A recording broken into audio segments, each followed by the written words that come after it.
YouTube, how's it going? Welcome back to AJ's Garage. Thank you guys for tuning in. If you're new to the channel, I hope you please consider subscribing. Before we get started with today's video, I do want to announce the Super Clean giveaway winner. I also just want to say thank you to everyone that entered. Scott, I apologize, I don't want to butcher your last name, but you are the winner. So go ahead and reach out to me, Scott, via email. I'll include it in the description. We'll just get some information from you and we'll send you out some awesome Super Clean product. Today's video, though, you can kind of say is sponsored, and that sponsor is Fat Fender Garage. I had reached out to them a while back regarding a part I was interested in. They were able to work with me and sent one out, so a big thank you to Fat Fender Garage. If you guys haven't heard of them, check them out on social media. They're based out of Gilbert, Arizona. They build some beautiful, beautiful trucks, and they make and create a wide range of products for classic trucks. The part I was interested in is a fan box delete panel. It is for 73 through 79 Ford trucks. And when you remove your original equipment or the fan box in the truck, it leaves a big hole in the firewall. So when you plan on doing that, you're more than likely going to run an aftermarket AC system, which I do plan on doing down the road. So this panel will block off that section of the firewall and give the firewall and the engine bay a nice clean look. So we're going to work on getting that installed, so let's get started.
Alrighty guys, so getting a closer look at the passenger side inner fender area, you can see all that dirt and leaves and rust. That was all under the battery tray, and the inner fender did fight me for some reason.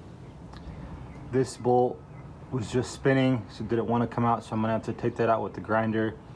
It has this little channel, which I'm assuming the back goes into. Most of the other ones will come out the core support, so you can spray them down with some penetrating fluid to get those loose, but that one did not want to come out. So taking a look at the firewall, so you can see all this.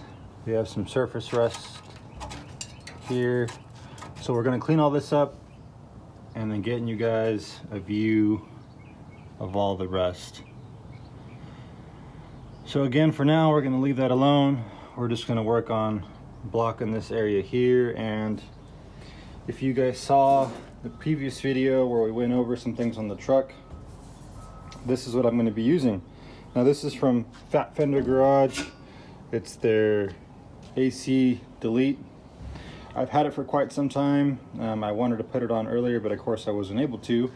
So I did just get some surface rust starting to get on there, so we'll get that cleaned up before we paint this. But first I want to mock it up, mark out the holes, get it mounted, make sure everything fits where it's supposed to, and then we'll get this painted.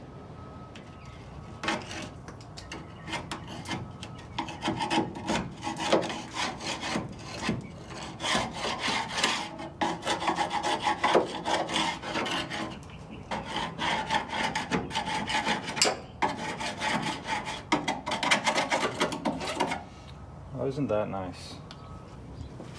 So now that I got that cleaned up for now, of course we're going to go back up and I'll probably take a wire wheel, clean this up a little bit, spray some rust reformer. As you guys can see, we found this new rust hole there.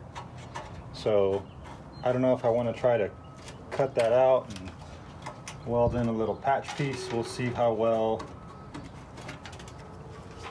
this fits in.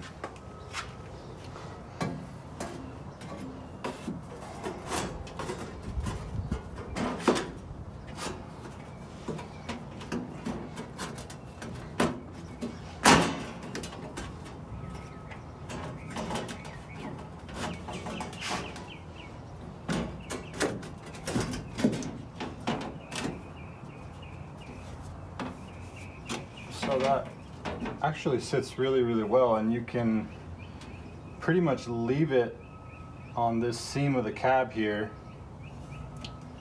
and it fits really, really flush up in here, and then you can adjust it.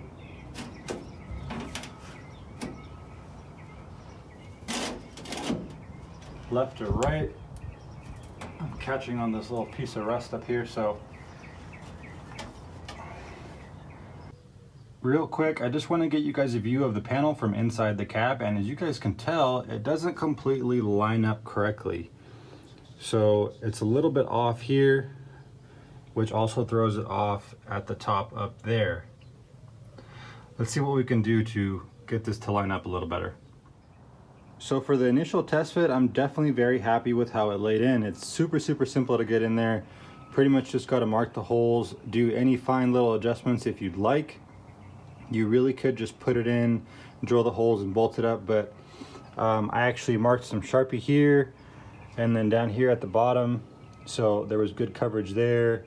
And then up here at the top is where I want to shift it over to the right just a little bit. The Firewall seems to have a little bit of a grade coming out this way. There's more material here than over in this corner, so you're able to put the piece in there, and I kind of want to get this shape to line up as best as possible, and then I'll mark the holes and drill those out. So we're gonna get that put back in. We might need to do some trimming over here on this side just a little bit, but probably just needs to be adjusted on the Firewall. So this is going to be test fit number 2, and I've actually already trimmed this just a little bit from about here to the left. You can still kind of see the black Sharpie line. I cut below it just so that if I needed to trim a little more, I could follow it along the top and take a little more off. But I pretty much just took this line here, and you can see the difference, and you saw that on the inside, and kind of flipped it and put it down here at the bottom. So let's see how this fits now, and hopefully it lines up a lot better. As you guys can tell, the panel is now in, so I just have it loosely secured. I was able to get it to where I was really happy with the fitment. And then I drilled out all the mounting locations. I did take off a little bit more than I anticipated on this right side. I took off about 1/4 of an inch, so that allows everything to line up really well. If I would have took off more than that, it would have started to affect how this side here and this top corner lined up from the inside of the cab. But really, really high quality piece from Fat Fender Garage. I'm sure they intended it to be seen from the engine bay, because you guys have to remember, on the inside of the cab, you're gonna have the Firewall insulation pad where you won't see any of this. So as far as it being slightly off, I'm sure they intended it to be visually more appealing from in the engine bay. But for my purposes, I did adjust it so this lines up a lot better overall viewing it from inside the cab. But I just need to pull it off now, get it in primer. We'll get the inner fender back on. We'll secure it down for good. I do plan on applying some sort of rubber tape or insulation foam so that it just gets a good seal along the surfaces where the bolt locations are, and we'll get everything reassembled. Just in case you guys are wondering, I do plan on replacing this floor pan hopefully very, very soon. It'll be my second attempt at doing one. It's actually got some really, really bad rust right here. So hopefully it turns out a lot better than the first one, but I do also need to patch up this hole here in the passenger side kick panel, which was part of the heater slash AC system. which would just allow fresh air to come into the cab or into the system. On my 70 F250, the system has a little vent which would allow that to circulate into the cab. So we don't need that for now, so we're going to block this off, and we're going to do that using this stock piece that just mounted up right in here. I'll get you guys a better view in a second. But the way I'm going to do it is we're going to remove the rubber boot. I made this little patch piece here that sits nicely in. We'll just have to punch the holes through. It also needs some relief holes for part of this that bolts up to the kick panel. So here you guys can get a better look at this, and it's got some foam on it already. It's bolted down here and here, so that's why I needed to make those relief cuts in the panel that I made. And this is kind of just the piece that allows a smoother transition for air and stuff to come out this way. So definitely don't want to remove that piece. I got the patch piece that I made just sprayed down in some rust reformer. I didn't want to put any gloss paint on it just because I didn't want this looking super nice and it wouldn't, you know, match the look of the truck. But we're gonna get this put in, so get it all lined up here. If I can just get the gasket that I trimmed already lined up.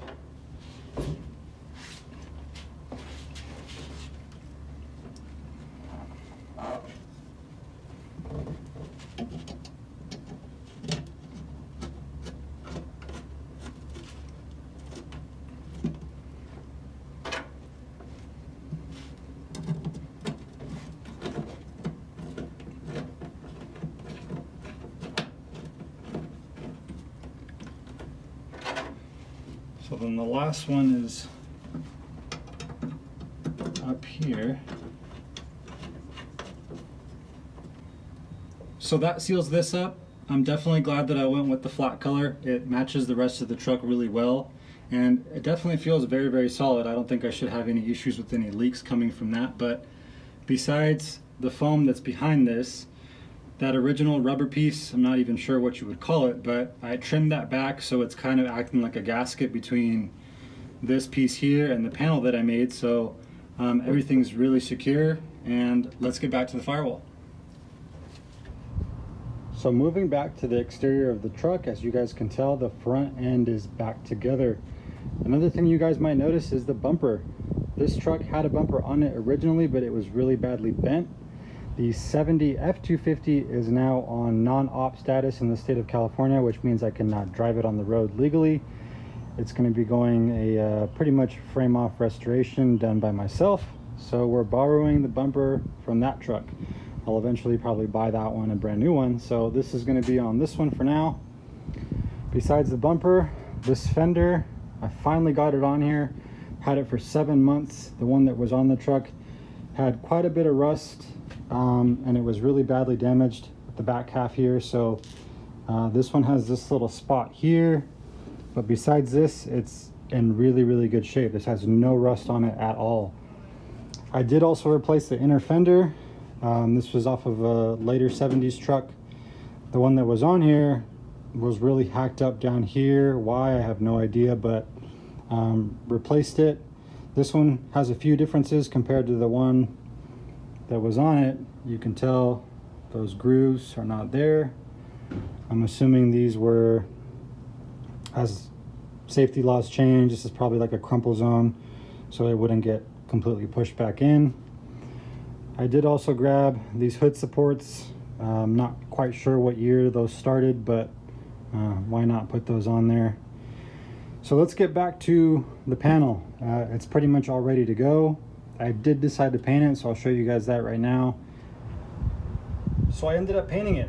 Originally I was going to leave it just in primer. I had some Wimbledon white from my 1970, some Duplicolor that I had ordered off of Amazon, just kind of sitting around. The truck's already a bunch of different colors, so I thought, why not? It'll just look a little bit nicer for the time being.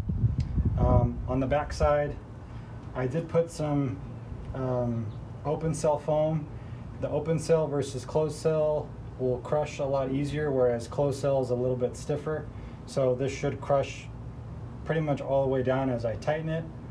So let's get this in, we'll get it all secured.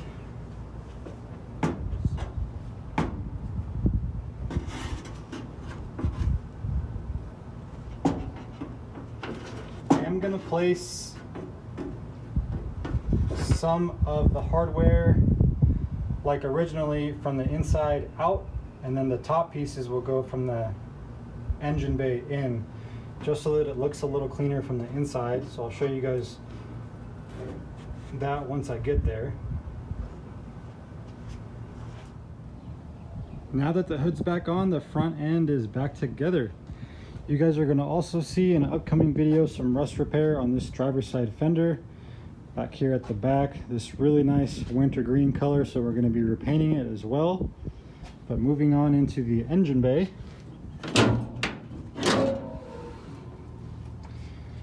The panel is in, and I used some stainless steel hardware. Like I had mentioned, these top three are not visible from in the cab, so that's why I ran them from the engine bay in. These bottom four, there's one hiding here, are visible from in the cab, especially these bottom three. Now that is because I'm not using, and I don't plan on getting one, a Firewall insulation pad. So if you guys have a Firewall insulation pad, are going to be replacing yours, and are looking into getting this panel, you don't need to worry about which direction you're running the hardware. That's another reason why I ended up trimming mine a little bit here, going down towards the left, is to get this bead here at the bottom to line up on the inside visually. Straight out of the box, you guys don't have to do that. You're able to just get this, put it on, mark your holes, cut those out, and bolt it up, and it's gonna look really, really nice. This is a very high quality piece from Fat Fender Garage, and they make a lot of other awesome products. You guys should definitely go check them out. But like I mentioned, for my purposes, I did trim it slightly. So now that we got that on, I also, like I mentioned, replaced the inner fender, and this battery tray actually is off of my 70 F250, so she's donating more parts for the time being. Get you guys a view from inside. But you can see how visible that hardware is at the bottom, and you can also see where we got this to line up pretty evenly together. So definitely very, very happy with it. Thank you again to Fat Fender Garage, and she's almost on the road.